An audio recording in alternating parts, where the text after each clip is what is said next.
معروف مسلم scholar professor doctor علامہ شہباز احمد چشتی کے YouTube channel کو سبسکرائب، لائک اور کامنٹ کرنا نہ بھولیے۔ اللہ پاک نے فرمایا پاک ہے وہ ذات ہر عیب سے، ہر نقص سے، ہر کمزوری سے، ہر سقم سے، ہر کجی سے۔ اسرا بعبدہ، جس نے اپنے بندہ خاص کو سیر کرائی، لیلم، رات کے تھوڑے سے حصے میں، من المسجد الحرام الی المسجد الاقصی، مسجد حرام سے لے کر کے مسجد اقصی تک، لنوریہ من آیات الذی بارکنا حولہ، جس کے ارد گرد برکتیں ہی برکتیں ہیں، لنوریہ من آیاتنا انہ هو السمیع البصیر، تاکہ ہم اس کو اپنی قدرت کی نشانیاں دکھائیں۔ بے شک اللہ تعالیٰ دیکھنے والا اور سننے والا ہے۔ واقعہ معراج النبی صلی اللہ تعالیٰ علیہ وآلہ وسلم انسانی کمالات میں سے بہت بڑا کمال ہے، لیکن اللہ کی قدرت کاملہ کا اظہار ہے۔ جو رب حضرت آدم علیہ السلام کی توبہ کو قبول کر سکتا ہے، جو رب نوح علیہ السلام کی کشتی کو پہاڑ پر لگا سکتا ہے اور فلڈ سے بچا سکتا ہے، جو رب سیدنا ابراہیم علیہ السلام پر آگ کو گل و گلزار کر سکتا ہے، اور ان کو جب آگ میں پھینکا گیا رب ارشاد فرماتا ہے یا نار کونی بردم و سلام علی ابراہیم، اے آگ ٹھنڈی ہو جا اور ابراہیم پر سلامتی والی ہو جا۔ تو جو رب اس آگ کو ٹھنڈا کر سکتا ہے، ابراہیم کو بچا سکتا ہے، جو رب حضرت موسیٰ علیہ السلام کو حکم دیتا ہے کہ ڈنڈا مارو اور دریا میں راستہ بن جائے گا، اور موسیٰ کو بچا کر فرعونیوں کو غرق کر سکتا ہے، جو رب حضرت یونس علیہ السلام کو مچھلی کے پیٹ سے ان کی تسبیح کے بعد لا الہ الا انت سبحانک انی کنت من الظالمین جب انہوں نے کہا تو ان کو اس مچھلی کے پیٹ سے نکالتا ہے، فَنَجَّيْنَاهُ مِنَ الْغَمِّ وَكَذَلِكَ نُنْجِي الْمُؤْمِنِينَ، اور اعلان فرماتا ہے کہ ہم نے ان کو غم سے نجات عطا فرمائی، اور اسی طرح ہم اہل ایمان کو بھی غم سے نجات دیں گے۔ جو رب یونس علیہ السلام کو مچھلی کے پیٹ سے باہر نکال سکتا ہے صحیح سلامت، جو رب حضرت ایوب کی بیماری دور کر سکتا ہے، وہ رب محمد عربی صلی اللہ تعالیٰ علیہ وآلہ وسلم کو مسجد حرام سے مسجد اقصی تک، اور مسجد اقصی سے لے کر کے سدرۃ المنتہا تک، اور سدرۃ المنتہا سے عرش اولا پر اپنی ملاقات کے لیے بھی بلا سکتا ہے۔ یہ اس کی قدرت کا اظہار ہے۔ ایک ہے اللہ تعالیٰ کی عادت مبارکہ، ایک ہے اللہ کی قدرت کاملہ۔ یہ واقعہ معراج اللہ پاک کی قدرت کاملہ کا اظہار ہے۔ حضور علیہ الصلوۃ والسلام نے خود ارشاد فرمایا کہ میں، ایک روایت میں ہجر کا لفظ ہے، ایک میں حتیم ہے، اور ایک میں ہے کہ ام ہانی ان کے گھر جو ہے وہ حضور تشریف فرما تھے، اور رات کے جو حضور کے معمولات تھے ان سے فارغ ہو کر کے محو استراحت تھے۔ اب لوگ واقع معراج کا کس طرح انکار کر سکتے ہیں کہ اس معراج کے سفر کا حضور نے تو دعویٰ ہی نہیں کیا پہلے، بلکہ مصطفیٰ کے رب نے کہا ہے کہ میں اپنے بندہ خاص کو معراج کروایا۔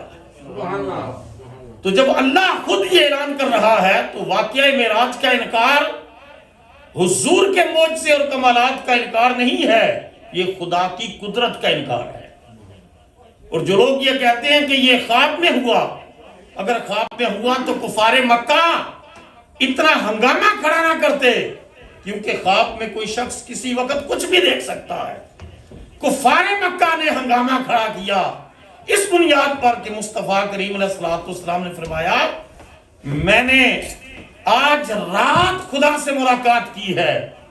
یہ بات ان کی عقل میں آنے سے جو ہے وہ قاصر تھے، وہ اس بات کو سمجھنے سے انہوں نے انکار کر دیا، مگر صدیق اکبر جیسوں نے اس وجہ سے اقرار کیا کہ انہوں نے کہا کہ مصطفیٰ کا رب جو چاہے وہ کر سکتا ہے۔ اب اس میں دو قسم کی سوچ اور فکر واضح ہوتی ہے۔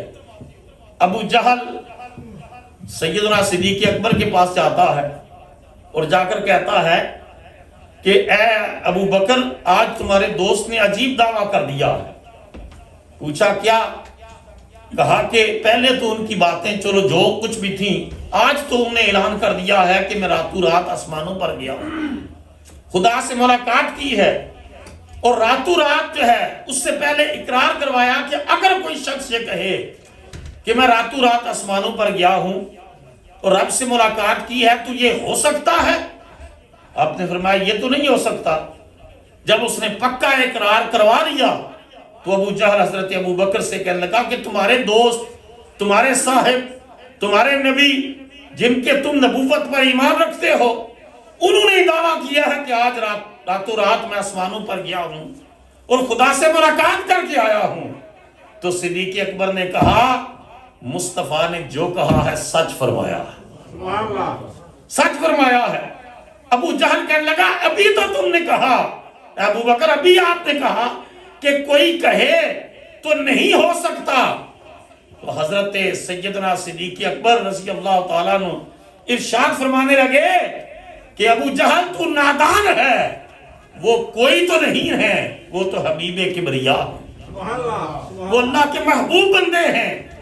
اللہ تعالیٰ اپنے محبوب کو رات کے تھوڑے سے حصے میں عرش اولی پر بلا کر اپنی ملاقات کروا سکتا ہے۔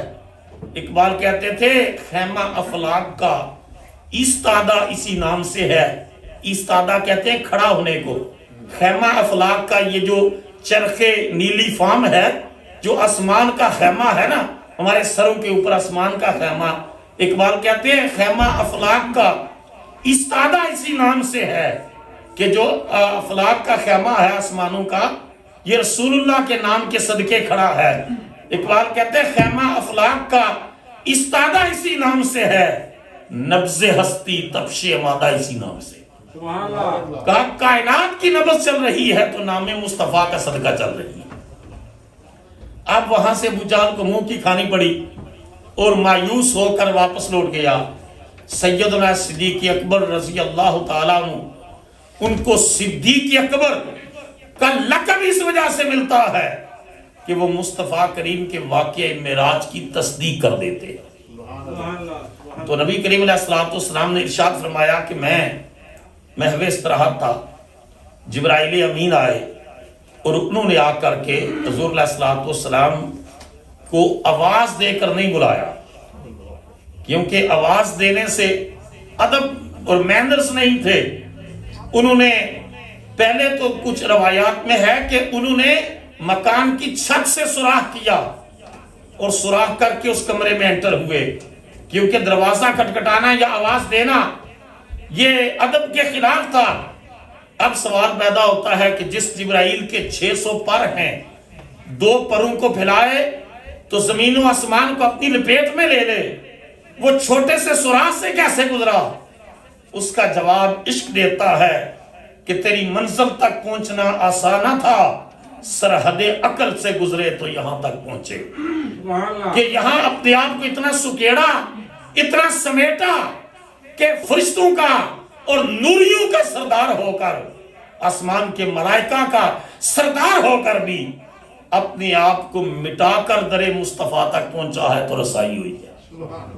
اور پھر آواز بھی نہیں دی، کیونکہ کچھ نادان بدو رسول اللہ صلی اللہ علیہ وسلم کو آ کر حجرے کے باہر سے آواز دے کر کہتے کہ اے محمد صلی اللہ علیہ وسلم باہر نکلیے، ہماری بات سنیے۔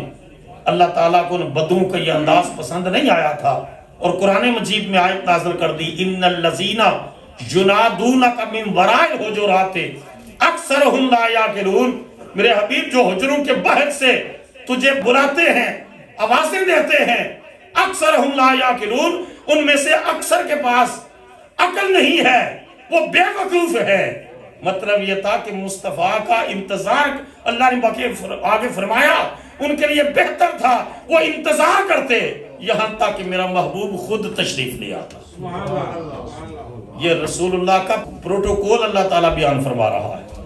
آج جبرائیل امین نے آواز نہیں دی، دروازہ نہیں کھٹکھٹایا، آئے تو رسول اللہ محو استراحت ہیں اور آ کر اپنے کافوری اور نورانی لب مصطفیٰ کے مبارک تلووں پر رکھ دیے ہیں. رسول اللہ کی تلیوں کو چوما ہے. جب چوما ہے تو کسی عاشق نے کہا جبرائیل کی کیا کیفیت ہوئی ہوگی کہ نہ جنت میں پایا نہ جنت کی کلیوں میں پایا، مزہ جو محمد کی تلیوں میں پایا. تو اب رسول اللہ صلی اللہ علیہ وسلم کی مبارک آنکھ کھلی تو کہا کہ اللہ پاک کی طرف سے بلاوا ہے.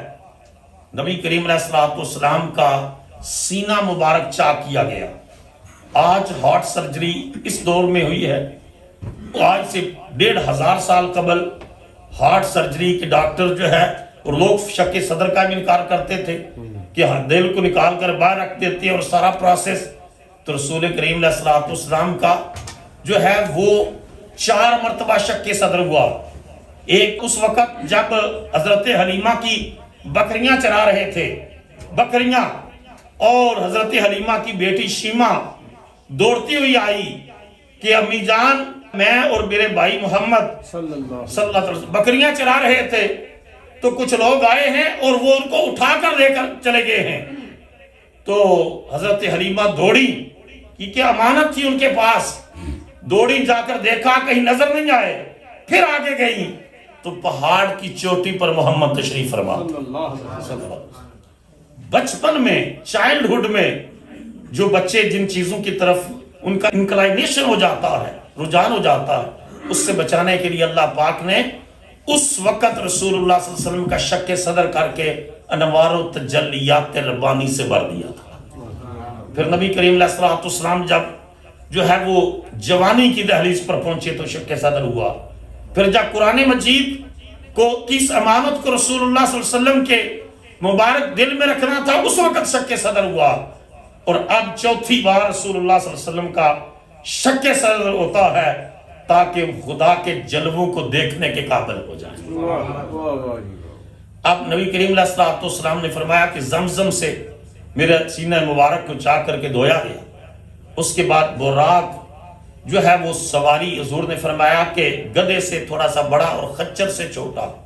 براق یہ برق سے ہے، اور برق بجلی کو کہتے ہیں، انگریزی میں اس کو الیکٹرکسٹی کہتے ہیں. تو اب دیکھیں کہ وہ روشنیوں کا مجموعہ جس پر رسول اللہ سوار ہونے لگے تو اس نے تھوڑی سی شوخی کی. تو جبرائیل نے کہا اے براق شوخی نہ کر، تجھے اندازہ نہیں ہے کہ اس ساری کائنات میں اللہ کے بعد سب سے عزت والے محمد ہیں صلی اللہ علیہ وسلم. یہ جملہ کہنے کی دیر تھی جبرائیل کی کہ براق پسینے سے شرابور ہو گیا. نبی کریم علیہ السلام اس کے اوپر سوار ہوئے، اور جب سوار ہوئے تو رسول کریم علیہ السلام نے فرمایا اس کی تیز رفتاری کا یہ عالم تھا جہاں تک انسان کی نگاہ دیکھ سکتی ہے وہاں تک میری سواری براق کا پہلا قدم جاتا تھا.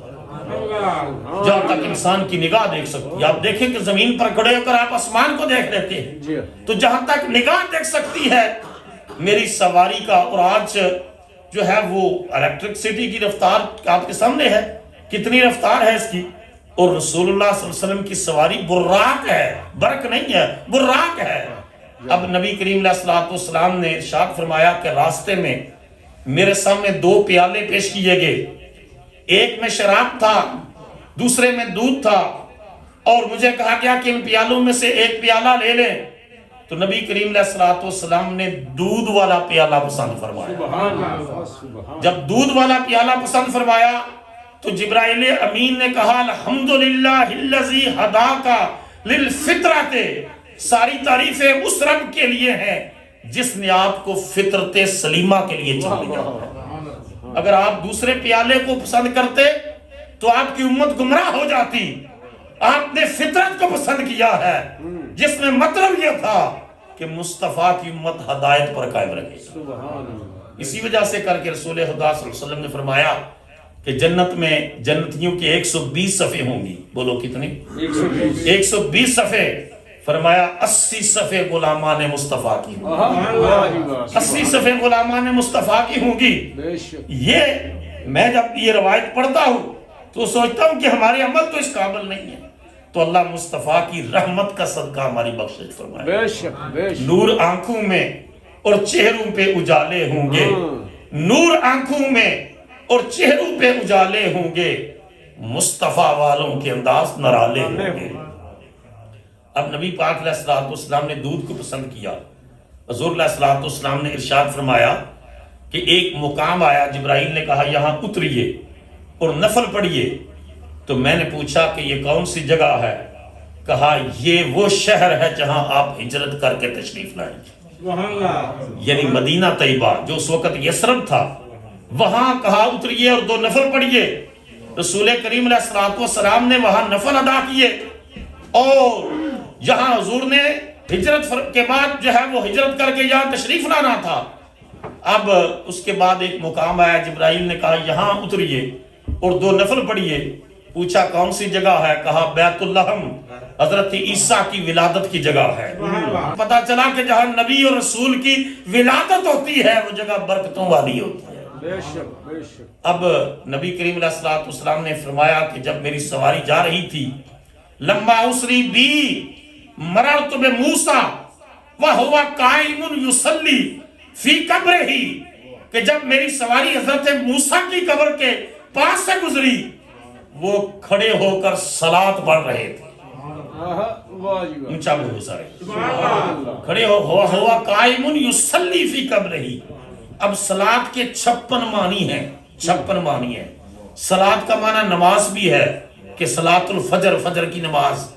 اللہم صلی علی محمد، اللہ مصطفیٰ پر صلاۃ بھیج۔ صلاۃ کا معنی درود بھی ہے، بولو صلاۃ کا معنی درود بھی ہے، صلاۃ کا معنی رحمت بھی ہے، صلاۃ کا معنی قرب بھی ہے، نزدیکی بھی ہے۔ الغرض 56 معنی ہے۔ اب کچھ لوگوں نے ترجمہ کیا اس حدیث کا کہ رسول کریم علیہ السلام نے فرمایا جب میں حضرت موسیٰ کی قبر کے پاس سے گزرا تو وہ اپنی قبر میں کھڑے ہو کر نماز پڑھ رہے تھے۔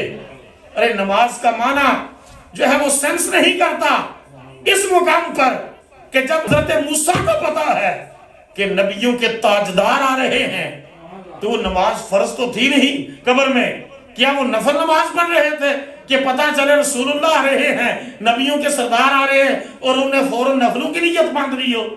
علماء نے کہا یہاں صلاۃ کا معنی درود ہے، تو اس وقت ترجمہ یہ ہوگا کہ جب میری سواری حضرت موسیٰ کی قبر کے پاس سے گزری، وہ اپنی قبر میں کھڑے ہو کر مصطفیٰ پر درود پڑھ رہے تھے۔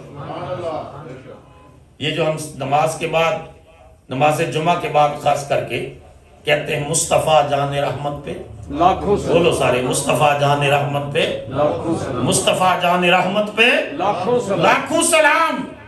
اللہ کے نبی بھی مصطفیٰ کی آمد پر صلاۃ و سلام پیش کرتے ہیں۔ فرمایا وہ قائم یصلی فی قبرہ، وہ اپنی قبر میں جو ہے وہ کھڑے ہو کر، معنی یہ ہوگا درود پڑھ رہے تھے۔ اب یہاں اس کے بعد نبی کریم علیہ الصلوۃ والسلام جو ہے وہ مسجد اقصیٰ پہنچے۔ اب مسجد اقصیٰ جو ہے آپ کو پتا ہے کہ اس کو، ان دونوں کو اللہ پاک نے مسجد حرام اور مسجد اقصیٰ کہا ہے۔ سبحان الذی اسریٰ بعبدہ لیلا من المسجد الحرام، حالانکہ اس وقت 360 بت تھے حرم کے اندر۔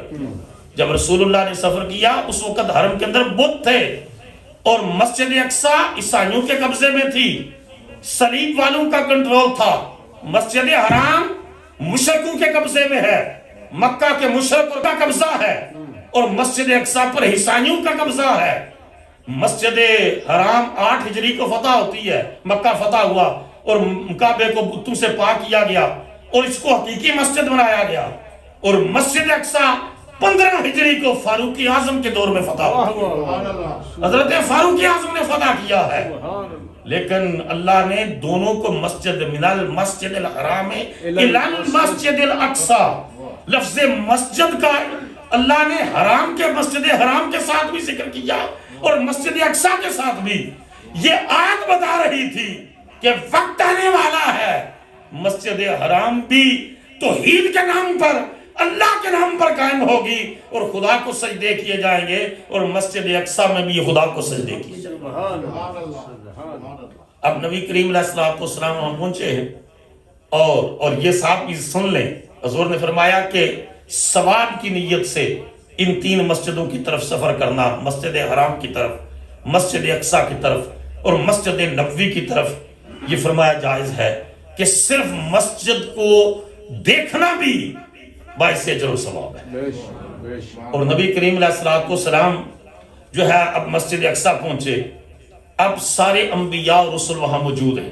حدیث پاک میں سارے نبی آدم علیہ السلام سے لے کر کے حضرت عیسیٰ علیہ السلام تک 1,24,000 انبیاء اور رسول وہاں موجود ہیں۔ اب ایک نقطہ ذہن میں رکھو کہ وہ نبی وہاں موجود ہیں اور حضور تشریف لے جاتی ہیں اور پہلے موجود ہیں، اور جبرائیل کہتے ہیں یا محمد صلی اللہ علیہ وسلم تقدم وصلی باخوانک من الانبیاء رکعتین، اے محمد آگے بڑھئے، سارے نبی اور رسول انتظار میں ہیں، اے نبی آگے بڑھئے، اے محمد صلی اللہ علیہ وسلم آگے بڑھئے، اور ان انبیاء اور رسول بھائیوں کو 2 رکعت نماز پڑھا دیں۔ اونچا بولو نا ذرا۔ اب میں 3-4 نقطے آپ کی خدمت میں عرض کروں گا۔ سب سے پہلا نقطہ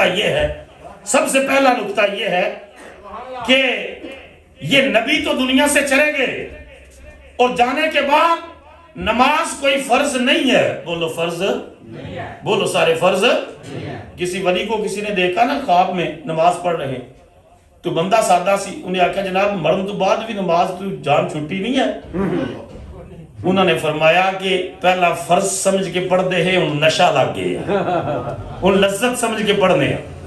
ایک وہ نے جنہ دا مرن تو بعد بھی نشہ نہیں اتریا، ایک وہ نے جنہوں نے چڑھیا ہی نہیں ہے نماز آ نشہ۔ جو لذت اس میں ہے، جب یہ حکم دیا نا آج ابو بکر جنت میں ہے، ابو بکر فی الجنہ، عمر فی الجنہ، عثمان فی الجنہ، ابو عبیدہ بن جراح فی الجنہ، طلحہ فی الجنہ، زبیر فی الجنہ، یہ سارے جنتی ہیں۔ تو لوگوں نے کہا اب تو یہ جنتی ہو گئے، سند مل گئی رضوان رسالت سے، نماز کی کیا ضرورت ہے؟ لیکن جب بلال نے اذان دی تو پہلی صف میں موجود کہ لذت ہی ایسی ہے۔ تو نماز فرض نہیں ہے دنیا سے جانے کے بعد۔ اللہ نے نبیوں کو مسجد اقصیٰ میں کیوں جمع کیا؟ اس وجہ سے کر کے کہ ایک نسل آنے والی تھی، جو نسل یہ اپنی زبانوں پر یہ بات لانے والی تھی منبروں پر بیٹھ کر کہ معاذ اللہ نبی بھی مر گئے، اور وہ بھی نہ درود سنتے ہیں، نہ دعا پہنچتی ہے، نہ فاتحہ ہے، کچھ بھی نہیں ہے۔ اللہ نے معراج کی رات سارے نبیوں کو جمع کر کے بتا دیا کہ مصطفیٰ کا سفر معراج بتا رہا ہے کہ سارے نبی قبروں میں زندہ ہیں، تبھی تو پہنچے مسجد اقصیٰ میں۔ اگر زندہ نہ ہوتے تو مسجد اقصیٰ میں کیسے پہنچتے؟ اور جب نبی زندہ ہیں تو نبیوں کے تاجدار بھی بولو سارے نبیوں کے تاجدار بھی تو زندہ ہے واللہ، تو زندہ ہے واللہ، میرے چشم عالم سے چھپ جانے والے۔ تو نبی کریم علیہ السلام مصلی امامت پر تشریف لے گئے، اور پیچھے مقتدیوں میں ابراہیم علیہ السلام بھی ہیں، مقتدیوں میں موسیٰ بھی ہے، مقتدیوں میں عیسیٰ بھی ہے، مقتدیوں میں داؤد بھی ہے، مقتدیوں میں سلیمان بھی ہے، مقتدیوں میں نوح بھی ہے، مقتدیوں میں ابو البشر آدم بھی ہے۔ سارے نبی مقتدی بن کر کھڑے ہیں، ہمارے آقا ان کی امامت فرما رہے ہیں۔ حسینوں میں حسین ایسے کہ محبوب خدا ٹھہرے، حسینوں میں حسین ایسے کہ محبوب خدا ٹھہرے، نبیوں میں نبی ایسے امام الانبیاء ٹھہرے۔ نبی کریم علیہ السلام۔ اچھا دوسرا سوال یہ پیدا ہوتا ہے کہ ابھی روایت میں نے بیان کی کہ حضرت موسیٰ اپنی قبر میں کھڑے ہو کر درود پڑھ رہے تھے رسول اللہ پر۔ بولو کیا کر رہے تھے؟ درود پڑھ رہے تھے۔ اب حدیث میں ہے کہ سارے نبی وہاں جمع ہیں۔ سر سید صاحب نے اسی طرح کی حدیثیں کٹھی کر کے اور انہوں نے واقعہ معراج کا انکار کر دیا اور پورا ایک تھیسس اور مقالہ لکھ دیا کہ یہ حدیثوں کے اندر کنٹراڈکشن ہے، کہ یہ حدیث ایک کہہ رہی ہے کہ مسجد وہ قبر میں صلات پڑھ رہے تھے، دوسری حدیث میں مسجد اقصیٰ میں موجود تھے، تیسری حدیث میں حضور فرماتے میں خدا سے ملاقات کر کے آیا تو یہ چھٹے آسمان پر تھے، اور پوچھا موسیٰ نے کہ کیا لے کر آئے ہیں؟ تو میں نے کہا 50 نمازیں، تو کہا کہ واپس جائیں اللہ سے تخفیف کروائیں۔ تو انہوں نے کہا حدیثوں میں اتنا تضاد ہے، کنٹراڈکشن ہے، یہ جو ہے وہ واقع معراج کا انہوں نے انکار کر دیا۔ علماء حق نے کہا سر سید صاحب آپ عقل کے پرستار ہیں، آپ کو پتہ نہیں ہے کہ نبی پاک براق کی رفتار سے جا رہے تھے اور موسیٰ علیہ السلام نبوت کی رفتار سے جا رہے تھے۔ اور نبوت کی رفتار براق کی رفتار سے بھی زیادہ ہے۔ اسی وجہ سے رسول اللہ جاتے ہوئے براق سے گئے ہیں، واپسی پر نبوت کی رفتار سے آئے ہیں۔ اور اس وجہ سے کر کے جب حارثہ بن نعمان یہ کہتے ہیں کہ یا رسول اللہ میں فرش پر کھڑا ہو کر عرش کا نظارہ کر رہا ہوں، تو نبیوں کی طاقت کا عالم کیا ہوگا۔ جب سلیمان علیہ السلام کا امتی آصف بن برحیہ وہ 1500 میل دور سے ملکہ بلقیس کا تخت اٹھا کر لا سکتا ہے، قرآن کہہ رہا ہے قال الذی عنده علم من الکتاب انا آتیک بہ قبل یرتد الیک طرفک، کہا آپ آنکھ بند کریں، آنکھ کھولیں تو میں تخت اٹھا کر لے آؤں گا۔ اور وہ لائے، اور سلیمان علیہ السلام نے دیکھا تو کہا ھذا من فضل ربی۔ تو جب وہ امتی یہ کر سکتے ہیں ولی، تو نبیوں کی طاقت کا عالم کیا ہوگا۔ تو حضرت موسیٰ نبوت کی رفتار سے سفر کر رہے تھے، مسجد اقصیٰ میں بھی ہیں، چھٹے آسمان پر بھی ہیں، اور رسول اللہ صلی اللہ علیہ وسلم کے ساتھ مکالمہ بھی ہوتا ہے ان کا، اور بار بار رسول اللہ کو واپس بھی بھیجتے ہیں کہ اللہ کی بارگاہ سے جا کر کے جو ہے وہ عرض کرے کہ نمازوں میں تخفیف کرے۔ تو نبی کریم علیہ السلام نے مسجد اقصیٰ میں جو خطبہ دیا، اس میں پھر انبیاء نے خطابات بھی کیے، خطابات کے حضرت ابراہیم علیہ السلام نے خطبہ دیا کہ ساری تعریفیں اس رب کے لیے ہے کہ جس نے مجھے خلیل اللہ بنایا۔ حضرت موسیٰ علیہ السلام نے اٹھ کر خطبہ دیا کہ ساری تعریفیں اس رب کے لیے ہیں جس نے مجھے کلیم اللہ بنایا، اللہ نے ڈائریکٹ میرے ساتھ کلام کیا۔ حضرت عیسیٰ علیہ السلام نے اٹھ کر خطبہ دیا، ساری تعریفیں اس رب کے لیے ہیں جس نے مجھے کلمۃ اللہ بنایا۔ جب سارے اپنے اپنے فضائل بیان کر چکے تو مصطفیٰ کی باری آئی، صدر انجمن کی باری آئی، انبیاء کی جماعت کے سربراہ کی باری آئی۔ رسول اللہ نے فرمایا ساری تعریفیں اس رب کے لیے ہیں جس نے مجھے حبیب اللہ بنایا۔ اللہ نے مجھے اپنا حبیب بنایا، کسی کو صفی اللہ بنایا، کسی کو خلیل اللہ بنایا، اللہ نے کسی کو کلیم اللہ بنایا، کسی کو ذبیح اللہ بنایا، کسی کو کلمت اللہ بنایا، محمد عربی کو حبیب اللہ بنایا۔ تو فرمایا اس کے لیے ہیں ساری تعریفیں جس نے مجھے اپنا حبیب بنایا۔ تو نبی کریم صلی اللہ تعالیٰ علیہ وسلم وہاں سے پھر سدرۃ المنتہا کی طرف حضور نے سفر کیا ہے، مسجد اقصیٰ سے لے کر کے سدرۃ المنتہا کی طرف۔ اور سدرہ جو ہے بنیادی طور پر حضور نے فرمایا کہ ایک بیری کی طرح کا ایک درخت تھا، جس کا جو بیر ہے، بیر حضور نے فرمایا جس طرح ہمارے پانی کا گڑھا ہوتا ہے، اتنا اتنا موٹا اس کا بیر تھا۔ اور اب قرآن مجید کہتا ہے کہ اِذْ یغشی السِّدْرَۃُ مَا یغشیٰ، جب سدرہ کو ڈھانپ لیا جس چیز نے ڈھانپا۔ اب کس نے ڈھانپا؟ مفسرین لکھتے ہیں کہ جن فرشتوں کی ڈیوٹی ہے آسمانوں پر، ان فرشتوں نے اللہ کی بارگاہ میں عرض کیا یا اللہ آج تیرا محبوب آ رہا ہے، ہمیں بھی دیدار کی اجازت ہے، ہمیں بھی دیدار کی اجازت ہو۔ تو اللہ نے فرمایا کہ سارے ملائکہ سدرہ درخت پر جمع ہو جانا، جب میرا رسول وہاں سے گزرے گا تم مصطفیٰ کا دیدار کر لینا۔ نبی کریم علیہ السلام سدرہ سے اب آگے کا جو سفر ہے، سدرہ سے آگے اب جبرائیل امین وہاں رک گئے ہیں۔ تو حضور نے فرمایا جبرائیل ذرا آگے چلو۔ تو جبرائیل کہتے ہیں لو دنو تو ان ملاتن لخت رکھ، تو میرا آخری سٹاپ سدرہ ہے، اس سے آگے میں نہیں جا سکتا۔ اللہ سے میسج ریسیو کرتا ہوں، انبیاء تک کنوے کرتا ہوں، اللہ کا جو حکم ہوتا ہے اس کی تعمیل کرتا ہوں، سدرہ سے آگے میں نہیں جا سکتا۔ اگر میں ایک قدم بھی آگے جاتا ہوں تو اللہ کے جلال کی وجہ سے جل کر راکھ بن جاؤں گا۔ بس علماء نے لکھا، صوفیاء نے بھی، کہ سیدنا صدیق اکبر رضی اللہ تعالیٰ کے حوالے سے کہ حضور نے فرمایا کہ جبرائیل کو کہ آگے چل، اور انہوں نے کہا کہ نہیں، یہ میرا آخری سٹاپ ہے، اگر آگے جاتا ہوں تو جل جاتا ہوں۔ کہا صدیق اکبر کو حضور کہتے تو وہ جلنا قبول کر لیتے مگر مصطفیٰ کی سنگت نہ چھوڑتے۔ اور اب یہاں مولانا کوثر نیازی مرحوم نے بڑا خوبصورت شعر لکھا۔ انہوں نے کہا کہ لوگ کہتے ہیں کہ رسول اللہ بشر ہیں، بلا شبہ حضور کی حقیقت نور ہے، حضور لباس بشریت میں تشریف لائے ہیں۔ انہوں نے کہا کہ محض بشر نہیں ہے اور محض نور بھی نہیں ہے، نہ کوئی بشر مصطفیٰ جیسا ہے، نہ کوئی نور مصطفیٰ جیسا ہے۔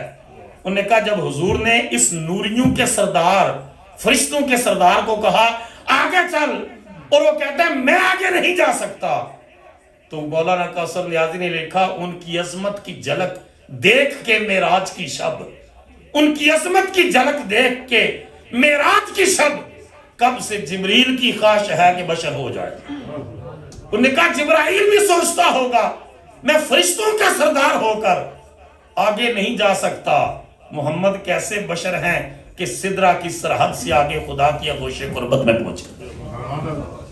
اب آپ اندازہ کیجئے کہ یہ یہاں ایسے بھی مسلک اور مکتب وجود میں آئے جن نے کہا کہ محمد صلی اللہ علیہ وسلم تو ہمارے جیسے ہیں، ان کا درجہ کتابوں میں لکھا کہ بڑے بھائی جیسا درجہ ہے، استغفر اللہ۔